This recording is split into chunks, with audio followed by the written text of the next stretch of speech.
வணக்கம். இந்திய நேரப்படி இரவு 8:30 மணி செய்திகள். முதலில் தலைப்புச் செய்திகளை காணலாம். ராமநாதபுரம் முதல் புதுச்சேரி வரை உள்ள கடலோர மாவட்டங்களில் இன்று அதி கனமழை பெய்யக்கூடும். சென்னை, திருவள்ளூர், காஞ்சிபுரம் மாவட்டங்களில் அடுத்த 2 நாட்களுக்கு மிக கனமழை பெய்யும் என எச்சரிக்கை.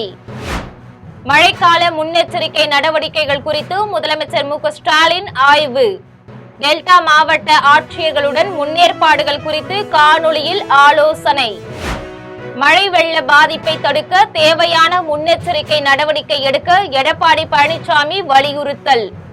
தேவையான உதவிகளை செய்ய தயார் நிலையில் இருக்க அதிமுகவினருக்கு அறிவுறுத்தல். முல்லை பெரியாறு அணையை இடிக்க முயலும் கேரள அரசுக்கு அமமுக பொதுச் செயலாளர் தினகரன் கண்டனம். உச்சநீதிமன்றத்தில் கேரள அரசின் முயற்சிக்கு சட்ட ரீதியாக முடிவு கட்ட வேண்டும் என்றும் வலியுறுத்தல். இந்தியாவிலேயே தீபாவளிக்கு வாழ்த்து சொல்லாத முதலமைச்சர் மு.க.ஸ்டாலின் தான் என்று தமிழிசை குற்றச்சாட்டு. இந்து விழாக்கள் மத சார்பின்மைக்கு எதிரானவை என கருதுவது துரதிருஷ்டமானது என்றும் கருத்து. மேட்டூர் அணை நிரம்பிய நிலையில் நீர்வரத்து 30,500 கன அடியாக அதிகரிப்பு. அணைக்கு வரும் நீர் முழுவதும் மின் நிலையம் 16 கண் மதகுகள் வழியாக ஆற்றில் திறப்பு. இனி விரிவான செய்திகளை காணலாம். இன்று ராமநாதபுரம் முதல் புதுச்சேரி வரை உள்ள கடலோர மாவட்டங்களில் ஓரிரு இடங்களில் அதி கனமழை பெய்யக்கூடும் என்று சென்னை வானிலை ஆய்வு மையம் தெரிவித்துள்ளது. தென்மேற்கு வங்கக்கடலில் உருவான காற்றழுத்த தாழ்வு பகுதி காற்றழுத்த தாழ்வு மண்டலமாக வலுப்பெறக்கூடும் என்றும் இது வட தமிழக, புதுச்சேரி, தெற்கு ஆந்திர கடலோர பகுதிகளை நோக்கி நகர்ந்து மேலும் வலுவடையும் என்றும் வானிலை ஆய்வு மையம் தெரிவித்துள்ளது.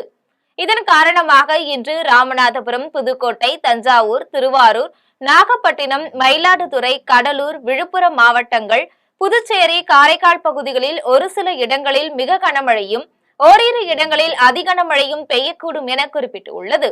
கன்னியாகுமரி, திருநெல்வேலி, தூத்துக்குடி, அரியலூர், பெரம்பலூர், செங்கல்பட்டு, சென்னை, காஞ்சிபுரம், திருவள்ளூர் மாவட்டங்களில் ஒரு சில இடங்களில் மிக கனமழை பெய்யக்கூடும் என்று குறிப்பிட்டுள்ளது.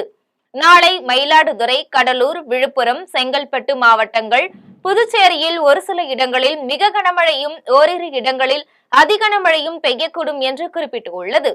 தஞ்சாவூர், திருவாரூர், நாகப்பட்டினம், அரியலூர், பெரம்பலூர், கள்ளக்குறிச்சி, திருவண்ணாமலை, சென்னை, திருவள்ளூர், காஞ்சிபுரம் மாவட்டங்களில் மிக கனமழை பெய்யக்கூடும் என்று தெரிவித்துள்ளது. அக்டோபர் 23ஆம் நாள் சென்னை, செங்கல்பட்டு, காஞ்சிபுரம், திருவள்ளூர், ராணிப்பேட்டை மாவட்டங்களில் ஓரிரு இடங்களில் மிக கனமழை பெய்யக்கூடும் என்றும் வேலூர், திருப்பத்தூர், திருவண்ணாமலை, விழுப்புரம், கள்ளக்குறிச்சி, கடலூர் மாவட்டங்களிலும் புதுச்சேரியிலும் கனமழை பெய்யக்கூடும் என்றும் தெரிவித்துள்ளது. இன்று காலை 8:30 மணியுடன் முடிந்த 24 மணி நேரத்தில் அதிக அளவாக ராமநாதபுரம் மாவட்டம் தங்கச்சி மடத்தில் 17 சென்டிமீட்டரும், பாம்பனில் 15 சென்டிமீட்டரும், மண்டபத்தில் 14 சென்டிமீட்டரும் மழை பதிவாகி உள்ளது. வட தமிழகத்தின் கடலோர மாவட்டங்களில் அதி கனமழை பெய்யும் என்று வானிலை ஆய்வு மையம் கூறியுள்ள நிலையில் முன்னெச்சரிக்கை நடவடிக்கைகள் குறித்து முதலமைச்சர் மு.க.ஸ்டாலின் காணொலி மூலம் ஆய்வு மேற்கொண்டார். வடகிழக்கு பருவமழை தொடங்கியுள்ளதை அடுத்து தமிழ்நாட்டின் பல்வேறு மாவட்டங்களில் கனமழை பெய்து வருகின்றது. இந்நிலையில் கனமழையால் ஏற்பட்டுள்ள பாதிப்புகள் குறித்தும் மேற்கொள்ளப்பட்டுள்ள முன்னேற்பாடு நடவடிக்கைகள் குறித்தும் சென்னை தலைமைச் செயலகத்தில் இருந்து முதலமைச்சர் மு.க.ஸ்டாலின் காணொலி வாயிலாக மாவட்ட ஆட்சியர்களுடன் ஆய்வு மேற்கொண்டார். அப்போது திருவள்ளூர், சென்னை, காஞ்சிபுரம், செங்கல்பட்டு, டெல்டா மாவட்டங்களில் பெய்து வரும் கனமழையை எதிர்கொள்வது குறித்து ஆலோசனை நடத்தினார். பொதுமக்களிடமிருந்து பெறப்படும் புகார்கள் மீது உடனடி நடவடிக்கை எடுக்கவும், நெல் கொள்முதல் பணிகளை தொய்வின்றி மேற்கொள்ளவும் உத்தரவிட்டார்.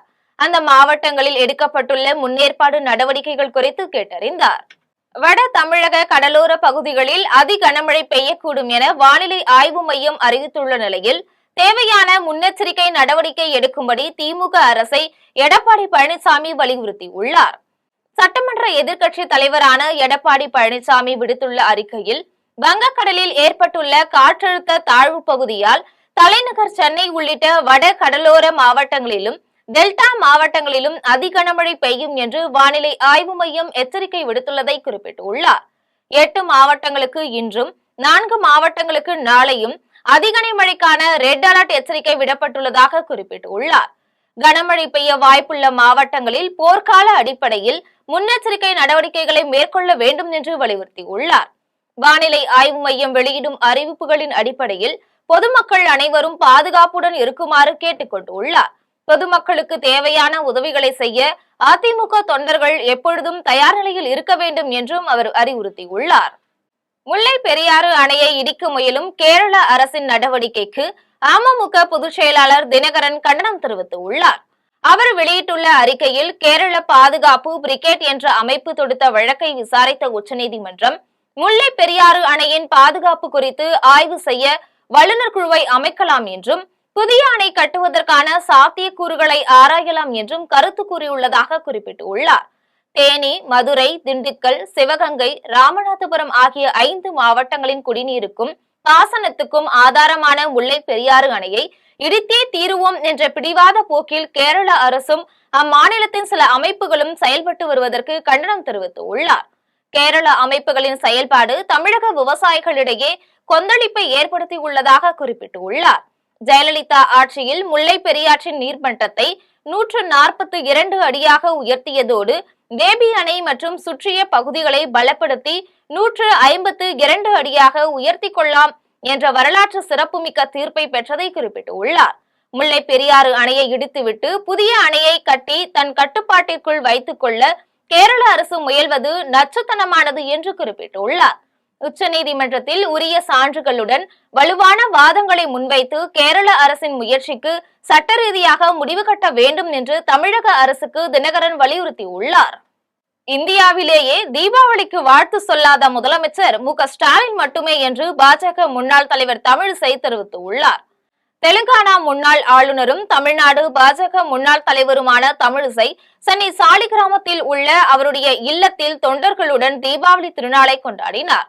அப்போது செய்தியாளர்களிடம் பேசிய அவர், இந்து விழாக்கள் அனைத்தும் நமது கலாச்சாரத்தோடும் பண்பாட்டோடும் தொடர்புடையவை என்று தெரிவித்தார். இந்துக்களின் விழாக்கள் என்றாலே மதச்சார்பின்மைக்கு எதிரானவை என்று சிலர் கருதுவதாகவும் இது துரதிருஷ்டவசமானது என்றும் குறிப்பிட்டார். தீபாவளியையொட்டி அரசியல் தலைவர்கள் அனைவரும் வாழ்த்து கூறிய நிலையில் தீபாவளி வாழ்த்து சொல்லாத ஒரே முதலமைச்சர் மு.க.ஸ்டாலின் மட்டுமே என்று தமிழிசை தெரிவித்தார். தமிழகத்தில் பெரும்பான்மையான மக்களால் கொண்டாடப்படும் தீபாவளிக்கு அவர் வாழ்த்து தெரிவிக்காதது மிகவும் வருத்தத்தை அளிப்பதாக அவர் தெரிவித்தார். மேலும் துணை முதலமைச்சர் உதயநிதி தனக்கு நம்பிக்கை இல்லாத விழாவுக்கு தன்னால் வாழ்த்து கூற முடியாது என்று இந்துக்களுக்கு எதிராகவே கருத்து கூறியதாக தமிழிசை குற்றம் சாட்டினார். 2026 சட்டமன்ற தேர்தலில் மக்கள் திமுகவுக்கு எதிராக வாக்களிப்பார்கள் என்றும் தமிழிசை கூறினார். மேட்டூர் அணைக்கான நீர்வரத்து 30,500 கன அடியாக அதிகரித்துள்ள நிலையில் அதே அளவு நீர் ஆற்றில் திறந்துவிடப்பட்டுள்ளது. நீர்பிடிப்பு பகுதிகளில் கனமழை பெய்து வருவதால் காவிரியில் நீர்வரத்து அதிகரித்து உள்ளது. இதனால் சேலம் மாவட்டம் மேட்டூர் அணைக்கான நீர்வரத்து 30,500 கன அடியாக அதிகரித்து உள்ளது. அணையின் நீர்மட்டம் ஏற்கனவே 120 அடியாக உள்ளதால் அணைக்கு வரும் நீர் அப்படியே ஆற்றில் திறக்கப்பட்டுள்ளது.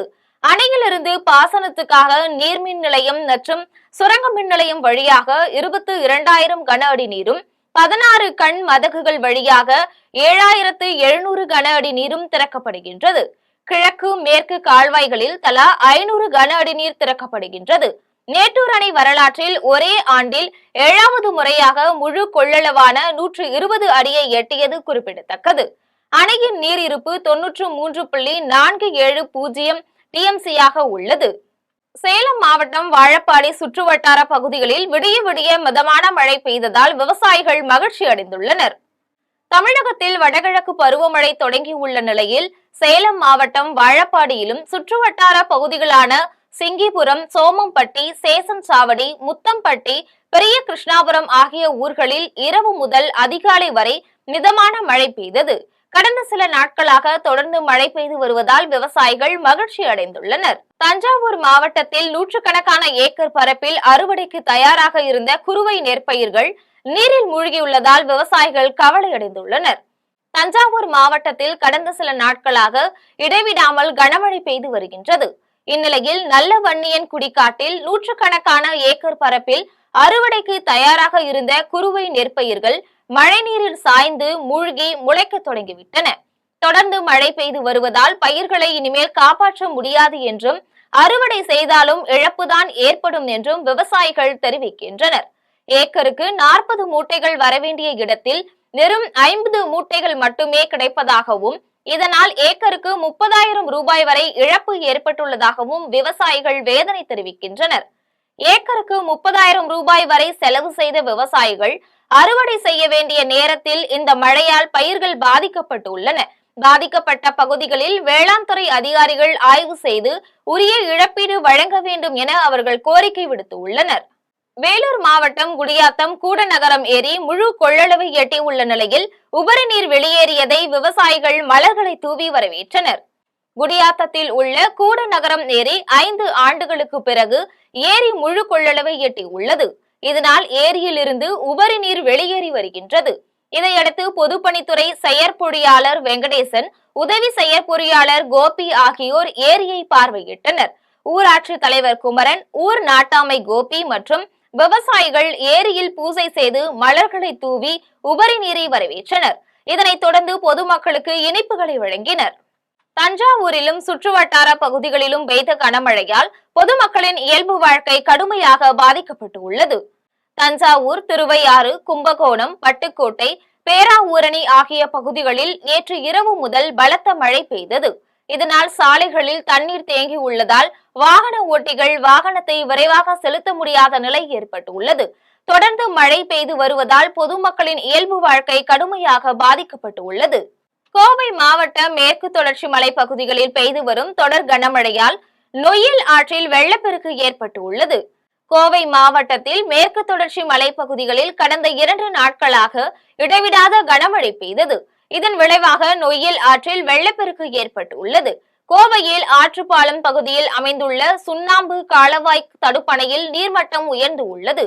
இதையடுத்து பாதுகாப்பு நடவடிக்கையாக அதிகாரிகள் சுண்ணாம்பு காலவாய் தடுப்பணையை திறந்து உள்ளனர். தடுப்பணை திறக்கப்பட்டதால் ஆற்றின் நீர் கரைபுரண்டு ஓடுகின்றது.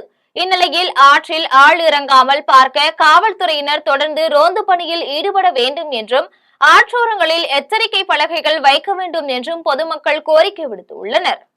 சேலம் மாவட்டம் ஆத்தூர் அருகே ஆனைவாரி அருவியில் குடும்பத்துடன் குவிந்த சுற்றுலா பயணிகள் குளித்து மகிழ்ந்தனர். ஆத்தூர் அருகே கல்லாநத்தம் ஊராட்சிக்கு உட்பட்ட முட்டல் என்னும் ஊரில் கல்வராயன் மலை அடிவாரத்தில் ஆனைவாரி அருவி உள்ளது. தீபாவளியை ஒட்டி இங்கு பல்வேறு மாவட்டங்களில் இருந்து சுற்றுலா பயணிகள் வந்து செல்கின்றனர். கல்வராயன் மலைப்பகுதிகளில் பெய்து வரும் மழை காரணமாக அருவிக்கு நீர்வரத்து சீராக உள்ளது. இதனால் வனத்துறையினர் சுற்றுலா பயணிகளை அருவிக்கு செல்ல அனுமதித்து உள்ளனர். குடும்பத்துடன் வந்த சுற்றுலா பயணிகள் அருவியில் குளித்து மகிழ்ந்தனர். காஞ்சிபுரம் மாவட்டத்தில் விட்டு கனமழை பெய்து வருவதால் மக்களின் இயல்பு வாழ்க்கை பாதிக்கப்பட்டு உள்ளது. காஞ்சிபுரம், உத்தரமேரூர், திருப்பெரும்புத்தூர் பகுதிகளில் விட்டு கனமழை பெய்து வருகின்றது. மாவட்டத்தில் பொதுப்பணித்துறையின் கட்டுப்பாட்டில் உள்ள 387 ஏரிகளில் 8 ஏரிகள் நிரம்பி உள்ளன. தொடர்ந்து மழை பெய்தால் காஞ்சிபுரம் மாவட்டத்தில் உள்ள அனைத்து ஏரிகளும் நிரம்பும் வாய்ப்பு உள்ளது என கூறப்படுகின்றது. தீபாவளிக்கு மறுநாளும் அரசு விடுமுறை அளிக்கப்பட்டதாலும் மழை பொழிவாலும் சாலைகளில் மக்கள் நடமாட்டம் குறைந்து காணப்படுகின்றது. சாலைகளில் நீர் தேங்கி உள்ளதாலும் வாகன போக்குவரத்து சீராக இல்லாததாலும் மக்களின் இயல்பு வாழ்க்கை பாதிக்கப்பட்டுள்ளது. விழுப்புரம் மாவட்டத்தில் பல்வேறு இடங்களில் 2 மணி நேரத்திற்கு மேலாக மழை பெய்ததால் வாகன ஓட்டிகள் அவதிக்கு உள்ளாகினர். விழுப்புரம், விக்கிரவாண்டி, திண்டிவனம், சிறுவந்தாடு உள்ளிட்ட பல்வேறு இடங்களில் 2 மணி நேரத்திற்கு மேலாக மழை பெய்தது. இதன் காரணமாக சாலைகளில் நீர் தேங்கி உள்ளதால் வாகன ஓட்டிகள் மிகவும் சிரமத்திற்கு உள்ளாகினர். வாகன ஓட்டிகள் வாகனத்தின் முகப்பு விளக்குகளை ஒளிரவிட்டபடி சென்றனர். கனமழையாலும் சாலைகளில் நீர் தேங்கியதாலும் பொதுமக்களின் இயல்பு வாழ்க்கை பாதிக்கப்பட்டுள்ளது. செங்கல்பட்டு மாவட்டம் மதுராந்தகம் அருகே குடியிருப்பு பகுதியில் மழை நீருடன் கழிவுநீர் கலந்ததால் பொதுமக்கள் கடும் அவதியடைந்துள்ளனர். மதுராந்தகம் அருகே எலப்பாக்கத்தில் 6 மாதங்களுக்கு முன்பு 12 லட்சம் ரூபாய் மதிப்பீட்டில் சிமெண்ட் சாலை அமைக்கப்பட்டது. இச்சாலை மழைநீர் செல்வதற்கு வழிவிடாமல் அமைக்கப்பட்டதால் பாலமுருகன் கோவில் தெருவில் மழை நீருடன் கழிவுநீர் சூழ்ந்து துர்நாற்றம் வீசும் நிலை ஏற்பட்டுள்ளது. இதனால் பள்ளி, கல்லூரி மாணவர்களும் பொதுமக்களும் வெளியே சென்று வரக்கூடும் சிரமத்திற்கு உள்ளாகினர். துறை சார்ந்த அதிகாரிகளும் மாவட்ட நிர்வாகமும் இதனை உடனடியாக சீர் செய்து தர வேண்டும் என பொதுமக்கள் கோரிக்கை விடுத்துள்ளனர். தூத்துக்குடி மாவட்டத்தில் தொடர்ந்து கனமழை பெய்து வரும் நிலையில் அதை சமாளிக்க தேவையான அனைத்து முன்னேற்பாடுகளும் செய்யப்பட்டுள்ளதாக சமூக நலத்துறை அமைச்சர் கீதா ஜீவன் கூறியுள்ளார். தூத்துக்குடி மாவட்ட ஆட்சியர் அலுவலகத்தில் அமைச்சர் கீதா ஜீவன் மாவட்ட ஆட்சியர் மற்றும் துறைசார் அலுவலர்களுடன் ஆலோசனை நடத்தினார். அப்போது அவர் கனமழையால் இயற்கை பேரிடர் ஏதாவது ஏற்பட்டால் எடுக்க வேண்டிய முன்னெச்சரிக்கை நடவடிக்கைகள் குறித்து அறிவுறுத்தினார். கூட்டத்துக்கு பின் செய்தியாளர்களிடம் பேசிய அவர் மழை வெள்ள பேரிடரை சமாளிக்க தேவையான முன்னெச்சரிக்கை நடவடிக்கைகள் மேற்கொள்வது குறித்து பணியாளர்களுக்கு எடுத்துரைத்துள்ளதாக கூறினார். நெடுஞ்சாலைத்துறை, மின்துறை, மருத்துவத்துறை, பொதுப்பணித்துறை ஆகியவற்றை சேர்ந்த பணியாளர்கள் தயார் நிலையில் இருப்பதாகவும் அவர் கூறினார். கூடுதலாக ஜேசிபி வண்டிகளும் மணல் மூட்டைகளும் அவசர காலத்திற்கு உதவுவதற்கு தயாராக வைக்கப்பட்டுள்ளதாகவும் அவர் கூறினார். பேரிடர் காலத்தில் மக்களுக்கு தேவையான அனைத்து வசதிகளையும் செய்து தருவதற்கு வருவாய்த்துறையினரும் மாநகராட்சி பணியாளர்களும் தயார் நிலையில் இருப்பதாகவும் அவர் தெரிவித்தார். அரியலூர் மாவட்டத்தில் தொடர்ந்து பெய்த கனமழையால் ஓடைகளிலும் கால்வாய்களிலும் வெள்ளப்பெருக்கு ஏற்பட்டது. அரியலூர் மாவட்டம் ஜெயங்கொண்டம் அடுத்த ஆண்டிமடம், செந்துறை உள்ளிட்ட பகுதிகளில் பெய்த தொடர் மழையால் மழைநீர் வடிகால் பகுதி மற்றும் நீர்வழித்தடங்களில் வெள்ளப்பெருக்கு ஏற்பட்டுள்ளது. அதிகபட்சமாக ஜெயங்கொண்டத்தில் 3 சென்டிமீட்டர் மழை பதிவாகியுள்ளது. அடுத்த 36 மணி நேரத்திற்கு கனமழை பெய்யும் என்று வானிலை ஆய்வு மையம் எச்சரிக்கை விடுத்துள்ள நிலையில் தீயணைப்பு துறையினரும் பேரிடர் மீட்பு குழுவினரும் தயார் நிலையில் இருந்து வருகின்றனர். ஹரியானா மாநிலம் குரு கிராமத்தில் உள்ள வணிக மையத்தில் தீப்பிடித்ததில் பல லட்சம் ரூபாய் மதிப்பிலான பொருட்கள் எரிந்து சேதமடைந்தன. ஹரியானா மாநிலம் குரு கிராமத்தில் தீபாவளி கொண்டாட்டத்தின் போது வணிக வளாகத்தில் மிகப்பெரிய தீ விபத்து ஏற்பட்டது. தகவல் அறிந்தவுடன் தீயணைப்பு அதிகாரி நரேந்திரன் தலைமையிலான குழுவினர் 2 தீயணைப்பு வண்டிகளுடன் விரைந்து சென்று போராடி தீயை அணைத்தனர். இந்த விபத்தில் வணிக வளாகத்தில் பல லட்சம் ரூபாய் மதிப்புடைய பொருட்கள் சேதமடைந்துள்ளதாக தகவல் வெளியாகி உள்ளது. பயோகான் மருந்து நிறுவன தலைவர் கிரண் மஜும்தார் தீபாவளியையொட்டி கர்நாடக துணை முதலமைச்சர் மஜும்தாரை சந்தித்து பேசியுள்ளார். பயோகான் பயோலஜிக்கல் ஆகிய 2 மருந்து நிறுவனங்களும் பெங்களூரை தலைமையிடமாக கொண்டு செயல்பட்டு வருகின்றன. இந்நிலையில் தீபாவளியையொட்டி பயோகான் நிறுவன தலைவர் கிரண் மஜும்தார் பெங்களூரில் கர்நாடக துணை முதலமைச்சர் சிவக்குமாரை அவரது இல்லத்தில் சந்தித்து பேசினார். இந்த சந்திப்புக்கு பின் கிரண் மஜும்தார் அங்கிருந்து விடைபெற்று சென்றதாக துணை முதலமைச்சர் சிவக்குமாரின் அலுவலகம் தெரிவித்துள்ளது. காரைக்காலில் அமைச்சர் திருமுருகன் நரிக்குறவர் இன மக்களை கடைக்கு அழைத்து சென்று துணிகள், இனிப்புகள் வாங்கி கொடுத்து அவர்களுடன் பட்டாசு வெடித்து கொண்டாடி உள்ளார். மக்களுக்கு தேவையான பொருட்கள் அனைத்தும் ஆன்லைன் மூலம் வாங்க தொடங்கிவிட்டனர். இதனால் பெரிய நிறுவனங்கள் முதல் சிறு வணிகர்கள் வரை பாதிக்கப்பட்டுள்ளனர். இதில் நரிக்குறவர் இனத்தை சேர்ந்த ஊசிமணி, பாசிமணி விற்பனை செய்பவர்களும் தப்பவில்லை. தொடர்ந்து 1 வாரமாக காரைக்காலில் மழை பெய்து வந்ததால் எந்த பொருளும் விற்பனையாகவில்லை. இதனால் குழந்தைகளுக்கு துணி எடுக்க கூட வசதி இல்லாமல் கோவில்பத்து பகுதியை சேர்ந்த நரிக்குறவர்கள் அவதிப்பட்டனர். இதை அறிந்த அமைச்சர் திருமுருகன் நரிக்குறவர் இன மக்களை துணிக்கடைக்கு அழைத்து சென்று அவர்களுக்கு பிடித்த உடைகள், இனிப்பு, வெடிகள் ஆகியவற்றை சொந்த செலவில் வாங்கி கொடுத்து தீபாவளி வாழ்த்துக்களையும் தெரிவித்துள்ளார். அமைச்சரை கண்ட சிறுவர்கள் அவரை சூழ்ந்து கொண்டு தீபாவளி வாழ்த்துக்கள் கூறினர். அமைச்சரும் சிறுவர்களுடன் சேர்ந்து பட்டாசு வெடித்து கொண்டாடினார். நரிக்குறவர்கள் அவருக்கு கையெடுத்து கும்பிட்டு நன்றி தெரிவித்து மகிழ்ச்சி அடைந்தனர். அமைச்சரின் இந்த செயல் நரிக்குறவர் இன மக்களிடையே நெகிழ்ச்சியை ஏற்படுத்தியது. தீபாவளியையொட்டி Kovai Ukkadam I love you பூங்காவில் பொதுமக்கள் கூட்டம் நிரம்பி வழிந்தது. மாநகரை சேர்ந்த மக்கள் குடும்பத்தினருடன் வந்து பூங்காவின் அழகை ரசித்து படகு சவாரி செய்து மகிழ்ந்தனர். நடைப்பயிற்சி, விளையாட்டு ஆகியவற்றில் மக்கள் ஈடுபட்டு வருகின்றனர். சுற்றுலாத்துறையின் கீழ் பராமரிக்கப்பட்ட படகு இல்லம் சில மாதங்களுக்கு முன்பு பராமரிப்பு சிக்கலால் மூடப்பட்டிருந்தது. தீபாவளியை முன்னிட்டு மாநகராட்சி அதனை மீண்டும் பொதுமக்களின் பயன்பாட்டிற்கு திறந்தது. ஏராளமானோர் படகுகளில் ஏறி சவாரி செய்து மகிழ்ந்தனர். மேலும் ஐ லவ் யூ கோவை செல்ஃபி ஸ்பாட்டில் தீபாவளி புத்தாடைகளுடன் படம் பிடித்து சமூக வலைதளங்களில் பகிர்ந்தனர். கோவையின் அழகை மீண்டும் மக்கள் உணர்ந்த இந்நிகழ்வு தீபாவளிக்கு சிறப்பு சேர்த்துள்ளது. தீபாவளியையொட்டி திண்டுக்கல்லில் ஆட்டோ ஓட்டுநர்களுக்கு சீருடை வழங்கப்பட்டது.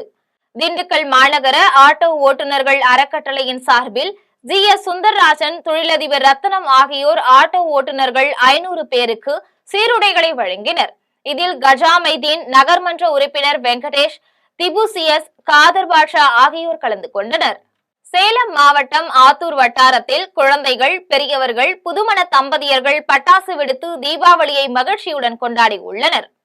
ஆத்தூர், கெங்கவல்லி, தலைவாசல் சுற்றுவட்டார பகுதிகளில் தீபாவளியையொட்டி குழந்தைகள், பெரியோர்கள், புதுமண தம்பதியர்கள் அனைவரும் புத்தாடை அணிந்தும் இனிப்புகள் வழங்கியும் பட்டாசு வெடித்தும் தங்கள் மகிழ்ச்சியை வெளிப்படுத்தினர்.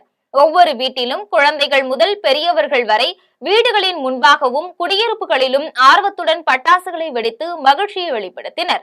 பல்வேறு இடங்களில் பட்டாசு வெடிப்பதால் சாலைகளில் புகைமூட்டமாக காணப்பட்டது. தஞ்சாவூரில் புதுமண தம்பதிகள் தலை தீபாவளியை சிறப்பாக கொண்டாடி மகிழ்ந்தனர். தஞ்சாவூர் மாவட்டம் செங்கப்பெருமாள் குளத்தில் புதுமண தம்பதியான முகேஷ், நிவிதா ஆகியோர் புத்தாடைகள் உடுத்து தலை தீபாவளி கொண்டாடினர். பெரியவர்கள் காலில் விழுந்து ஆசி பெற்றனர். பட்டாசுகள் வெடித்து மகிழ்ந்தனர். இதுகுறித்து புதுமண தம்பதியான முகேஷ் பேசிய போது, இந்த ஆண்டு தலை தீபாவளி மகிழ்ச்சியாக இருந்ததாக தெரிவித்தார். தொடர்ந்து முகேஷின் மனைவி நிவேதா பேசிய போது, கடந்த தீபாவளி அம்மா வீட்டில் கொண்டாடியதாகவும் இப்போது கணவன் வீட்டில் தீபாவளி கொண்டாடுவது மகிழ்ச்சியாக இருப்பதாகவும் தெரிவித்தார்.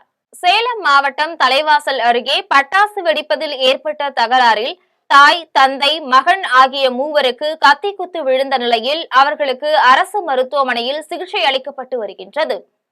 தலைவாசல் காட்டுக்கோட்டையை சேர்ந்த காமராஜ் என்பவரின் மகன் திருமால்வளவன் சாலையில் அவரது மகனுடன் நடந்து சென்று கொண்டிருந்தார்.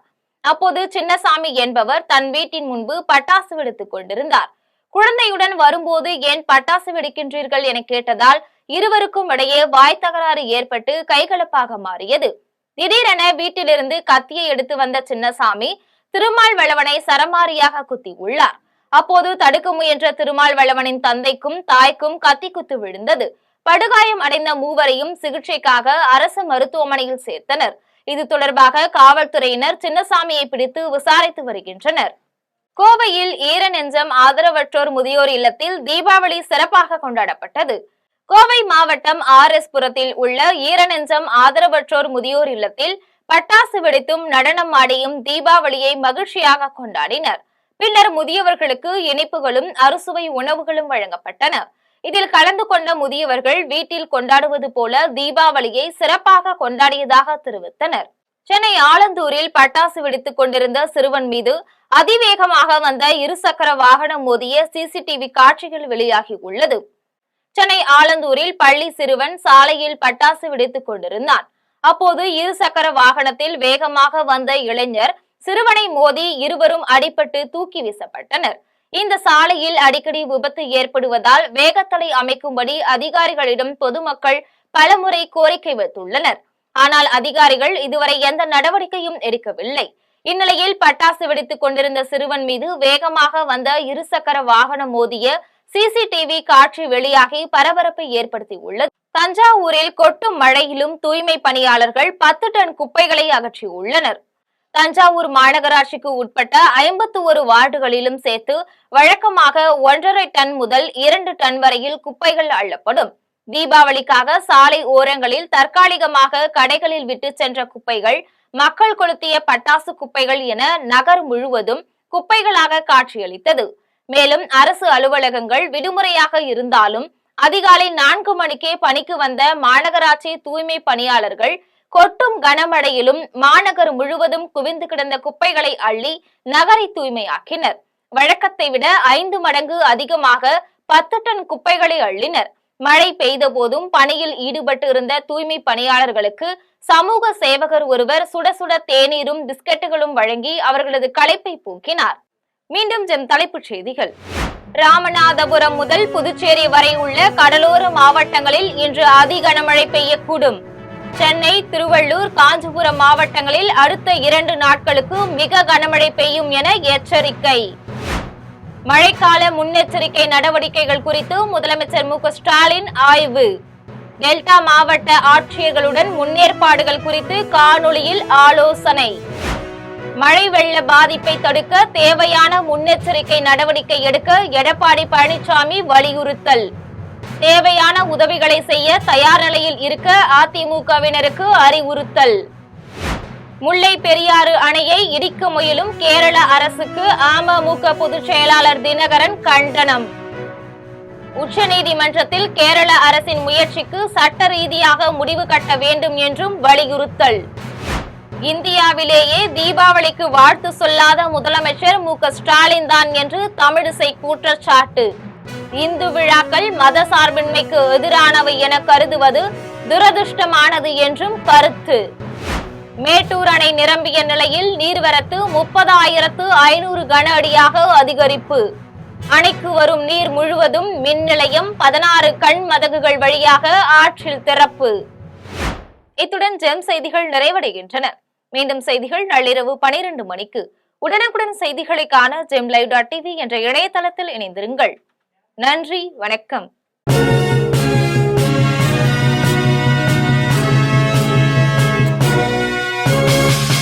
உடனுக்குடன் அப்டேட் தெரிந்து கொள்ள ஜெம் டிவி தமிழ் ஆப்பை இன்ஸ்டால் செய்யவும்.